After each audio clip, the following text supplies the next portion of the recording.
We are 3DCompound. We are a software company, and since 2013, we've been doing bespoke softwares and building technology both for ourselves and our clients worldwide, really. What we've started doing, the topic of the presentation today is our latest technology we are currently actively working on, which is called point-based. And the idea is at the end of this journey that we've started, we're going to have the first AI-driven space-aware end-to-end BIM solution. So during the course of this presentation, these are the topics we're going to go through: a brief introduction of the company, then we're going to move on to the problem and solution that we've actually tackled. We'll do a small product demo, look at the markets that this technology can lend itself to, and look at some of the case studies that we've actually processed through our technologies, and look at some benchmarking and comparing it to the existing solutions out there. So I would like to start by introducing you to the team. Obviously, myself and Matt, you can see we've got Vigiram, we've got Jack, Kave, and Lucia. And that's the core team that have been working on point-based and our previous technologies since sort of 2013. And we are based in Bicester, and we used to be in Oxford. Now we moved the headquarters to Bicester, and here we are. And in terms of what we have been doing since 2013, we've been in the digital twin game for a long time. Back then, it didn't used to be called digital twin, but the term digital twin started catching up, and we just noticed that we've been in the digital twin market for a while. We've done a lot of it, but specifically in the manufacturing sector, we've done a lot of collision detection, automatic robot cell, space analysis, inspections, points cloud, with a lot of customers worldwide over the years, and pretty much everything that we have built in those areas have been acquired since 2018. And these are our solutions actually that have been passed on some of our clients, and the technologies that we've developed that you saw are being used worldwide, really, from China all the way to the US. So we started the journey, problem and the solution. We started the journey. What we wanted to look at other industries to see what we are doing whilst we are actually in the manufacturing sector or engineering sector mainly, because what we do, we analyze 3D space. That's what we're good at, nothing else really. So we thought, let's look at what we've learned. Our knowledge could lend itself to probably another industry. So we started looking at other engineering sectors, including the AEC. And normally the way we tackle a problem is we actually find bottlenecks. We look for bottlenecks within a process A to Z and see if we can actually come up with a solution, or we can apply our knowledge or expertise in terms of software creation to actually tackle these problems. So we started looking at the AEC sector, and one of the things that stood out very early throughout our journey was that the reality capture and digital twin, LiDAR scanning, surveying, it's actually picking up rapidly. And a lot of companies worldwide, they're adopting it on a daily basis. And it seems to be a trend that it's going that way. Not only it's faster, it's actually getting more and more powerful and accurate as the technology goes on. However, what we found out is that the main bottleneck is, whilst all this hardware and the points cloud, they are actually generating outstanding results. What seems to happen within this sector is that to actually make them usable, to make decisions, to actually be able to move forward, all those point clouds, they need to be converted into usable assets, such as 2D floor plans or 3D models. Whether it's a small renovation, whether it's a big, for example, industrial, the retrofit, whatever it is, the decisions are actually made post having these usable, workable assets, which are 2D floor plans and 3D models. Now, whilst, for example, a lot of these, so you could potentially scan an entire area, 10,000 square meters in a in a couple of days. We've had clients that they say we did an entire estate in 2 weeks, and now it's been 9 months that we are actually waiting for these assets for someone. We've passed it on so someone can sit with the existing tools. It's been 9 months that we've been waiting for some models so we can actually kickstart the projects. So that was the main bottleneck, and we started looking into it more and more. And whoever we spoke with actually gave us pretty much similar concern or similar analogy, but from their perspective, their day-to-day job. Now, existing solutions, whilst they are extremely powerful, they still leave the heavy lifting to the users by providing different tools, different manual tools. So it's still the user that needs to use those manual tools to actually turn them into a model.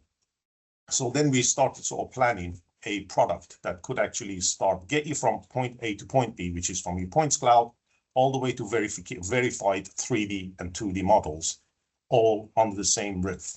So pretty much in a nutshell, what we tried to do is actually automate the model creation up to lot 200 3D and a 2D floor plan from a specific points cloud. So we started actually we built an in-house LiDAR to try and understand the IMU and how the LiDAR data works and everything. But our solution sort of starts from the classification onwards. Now, some of the advantages of point-based, again, bear in mind what point-based does. Whilst there has been a lot of innovations going on and happened within the algorithms, within the technology, within all the different elements that needed to come together to actually do this solution, pretty much what it does, it saves time. It's an automation tool. We are not at this stage trying to actually replace any other technology or any other software packages out there. What we are trying to do, we are trying to actually reduce the time that's required, the decision time from surveying, from your points cloud into instantly, so you can make decisions and move forward. So not only it accelerates the delivery, because 2D and 3D models, you can have them within minutes of uploading your points, of loading your points cloud. You could address, so for companies, there are so many businesses worldwide now, that's all they do. They actually get 3D points cloud and turn them into lot 200, lot 300 model and 2D floor plans for their clients. Pretty much that's what they do. Now, point-based would allow them, a technology like this would allow them to be able to actually process more and scale and grow. And straight away from a points cloud, if you can look at this space, look at the 3D, what you have, you can then confidently start making decisions and get the project going. So we started speaking right at the very start. We started speaking with existing people. We are not short of heavy names and famous names in this industry. So we started finding champions and colleagues, if you like, within these sectors and within these firms to actually understand whether this is actually a problem. Is it worth tackling? And they've been quite, we've got good relationship with them, and they've been really open and helpful throughout this journey with us.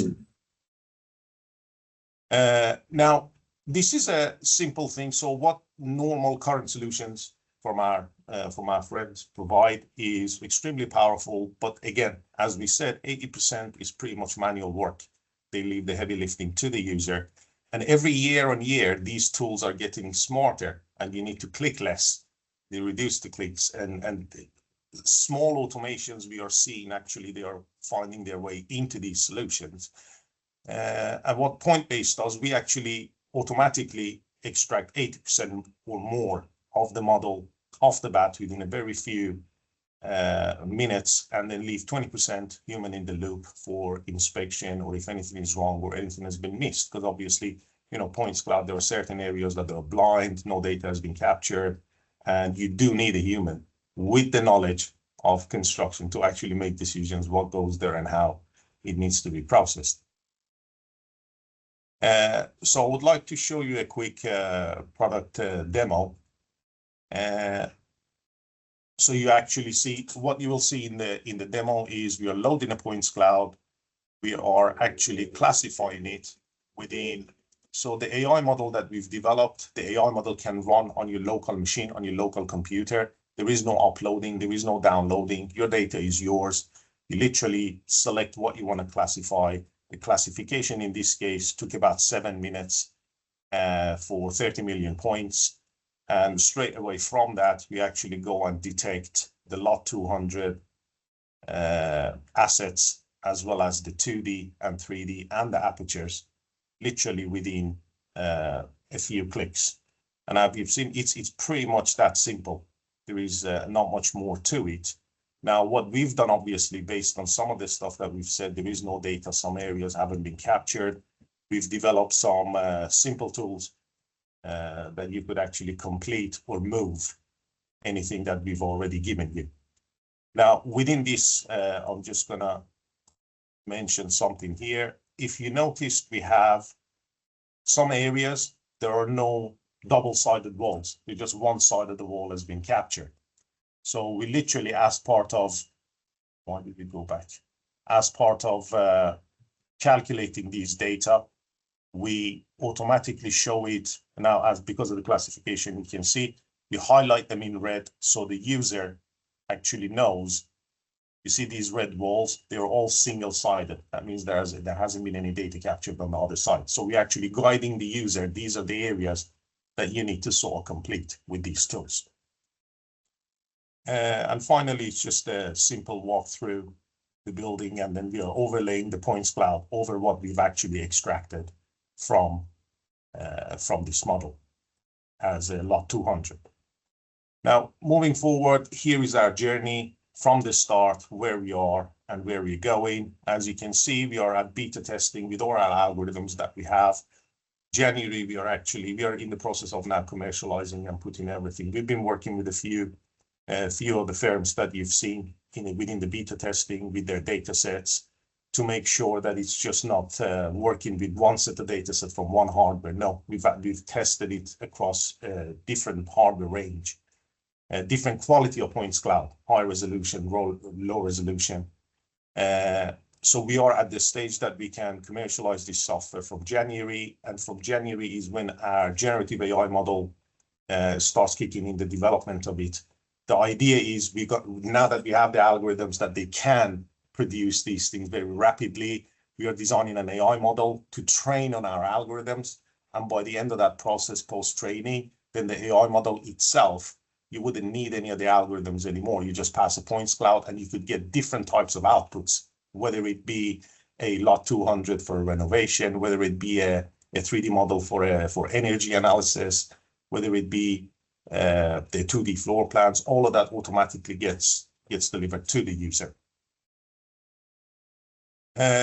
Now, the markets that actually this technology can lend itself to, it could be AEC, as we discussed, with the surveying, LiDAR surveying, whether it's TLS, whether it's handheld, digital twins. Obviously, you can't have a state, if you are in the digital twin or Omniverse saga, if you like, you need to turn your digital twins much faster. You can't necessarily scan something and wait 2-3 months just to get a 3D model out of it.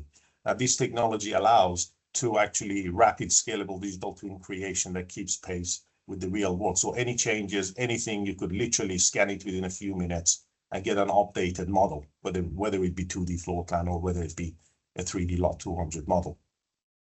And reality capture, as well as the AI, which is actually where it's going, because it can produce, our algorithm can produce reliable data for any AI model to be trained on at a fraction of a time in terms of the performance.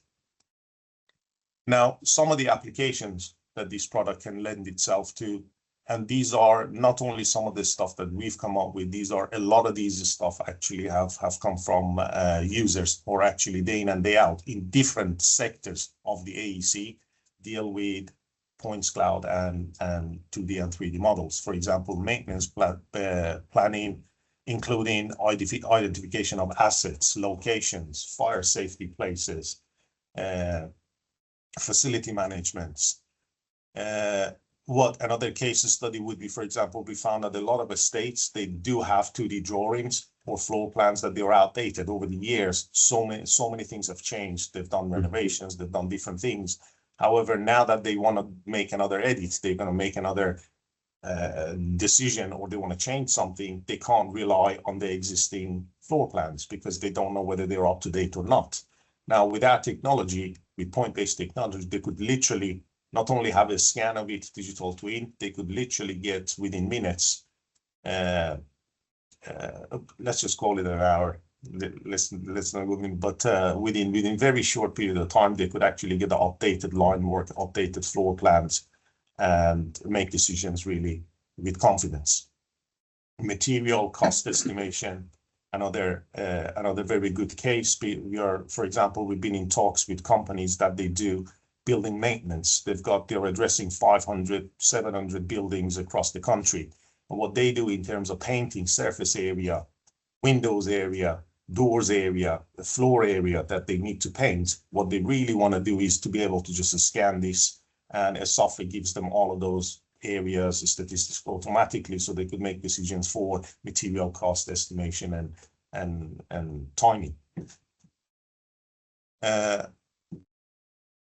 Now, we've prepared 3 case studies to actually on actual buildings from 3 different data sets, 3 different hardwares, to actually show you some of the time savings that you could actually gain by using point-based.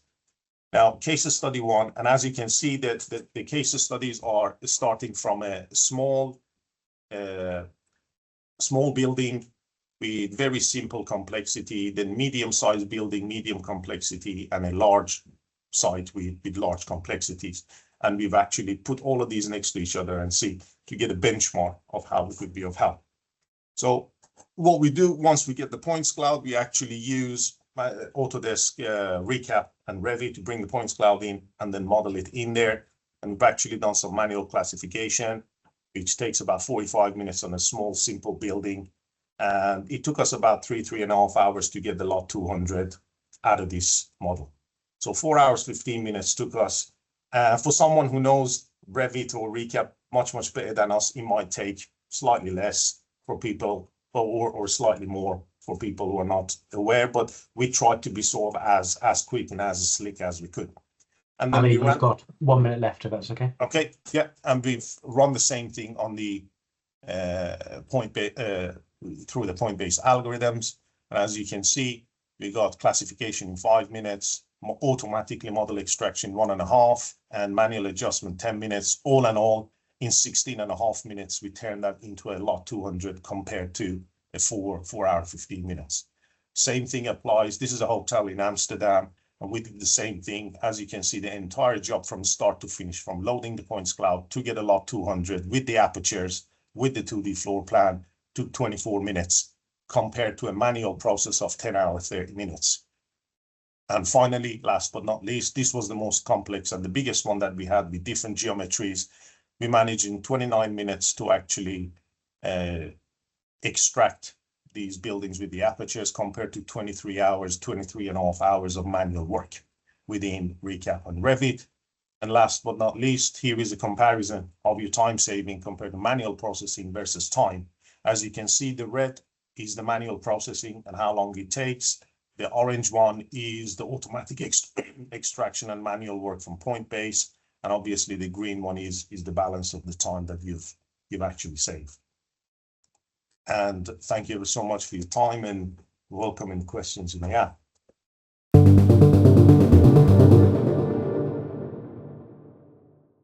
So our first question is, how do you handle the evolution over time of this particular building? And do you have a 4D ontology to help this? Well, so this market, there are so many solutions tackling different aspects of this problem that we are in, or this market. So there are very good solutions out there that they're extremely rapid in terms of handling the evolution, or as the job progresses. For example, you got solutions like Gilkes that all you need is a 360 camera, and you walk through the building, and on a day-to-day basis, it uploads those data and you can actually have a look at it. They've got certain features that could help. Obviously, the points cloud is a bit sparse. However, for the job of looking at what's going on and taking measurements and the evolution, those solutions are actually doing a great job and they are fairly mature. So what we decided to do, we are not actually tackling that side of the market. We are not getting involved in actually looking at a progress of a building. What we are doing, we are actually automating the design of a points cloud very specifically. That's the problem we are addressing. Brilliant. And what open standards do you support today, and how twin ready is the semantics coming out of the point base? The semantics are extremely good. What we are doing, we've trained the model on, we've got two models. One of them is the ground and the other one is the building itself, internal. So not only you could probably be scanning an entire street or ground, you could use our model to actually classify those as well as the inside of the building, because what we found out is even navigating a building inside and outside, if you don't have classification, it becomes so difficult. You have to keep creating slices, you have to keep removing data, zoom in, zoom out. Whereas if you have classification, you could actually turn them on and off. We are supporting for the import, we are pretty much supporting LAS, E57, Revit files, Revit project files. For output, we are actually for 2D, we are supporting DXF, and for 3D, we are doing OBJ, step files, as well as IFC. Very good. Next question here is regarding your data and infrastructure layers, how platform agnostic is your solution? Do you offer seamless integration with data lakes and pipelines from different providers, such as AWS, Google Cloud, Azure, etc.? Or are you primarily optimized for a specific platform? No, actually, what we did is, whilst we understand that the AEC is heavily going into the cloud, the solutions are becoming cloud-based. What happens is we decided to go down the route of, although the technology we've developed, the way we've developed it, you actually have a browser within your application. So we are actually taking advantage of both local as well as it lends itself to be deployed via web. However, this is actually a desktop application as it sits. So you do not need to upload your data anywhere. You do not need to download your data anywhere. Whatever happens on your own computer, and you can have any kind of output that you like. And that allows addressing very high security, like, police or people who don't want to share their data and they can't necessarily put it somewhere else to be able to take advantage of this technology. Perfect. How do you handle asset IDs and classifications so that objects can be reliably referenced by other digital twin platforms over time? Well, that's something we need to look into. As I said, when I showed you our roadmap, we are currently what it does, you can export it. We do not touch the GIS data. We do not touch the coordinates and all of that. So any output that you get from our package, when you bring it into something else like Revit, AutoCAD, or any other thing, it will be at the right place, at the right angle, at the right rotation. So we are not currently linking with anything. That's further down the line once we've actually created our engine, because that engine by itself then could lend itself into automatic integration into other CAD packages directly. Perfect. Do you offer academic or trial licenses? We potentially could, yeah. I don't see why not. As I said, from sort of January onwards, we will be hitting the market. So please stay in touch, and why not? Yeah, why not? Perfect. And our last question, if I may, is for the AI classification, do you need to have a GPU to run locally? If you require a GPU, how much RAM do you require? Right. So currently, what we are running it on 3 different types of machines, the same product. On a machine specs, if you would like, you can get in touch or drop us an email, and we'll give you the specs of the machine that we've done. But we are pretty much running it with 64 gig of RAM, an NVIDIA graphics card that we actually, as part of the package, CUDA gets installed and automatically the user doesn't have to do anything. We are running it with 64 gig of RAM and i7. We've run it with 32 gig of RAM and i5. We've run it with 128 gig of RAM and an i9 processor. And we are so getting, obviously, the better it is, the shorter is the time that you have to wait. For example, for 20 million points, if you do one by one, 20 million points on a 32 gig of RAM machine you're probably waiting for 20 minutes. So it's like for like per million. Whereas on 128, you wait 5-6 minutes tops.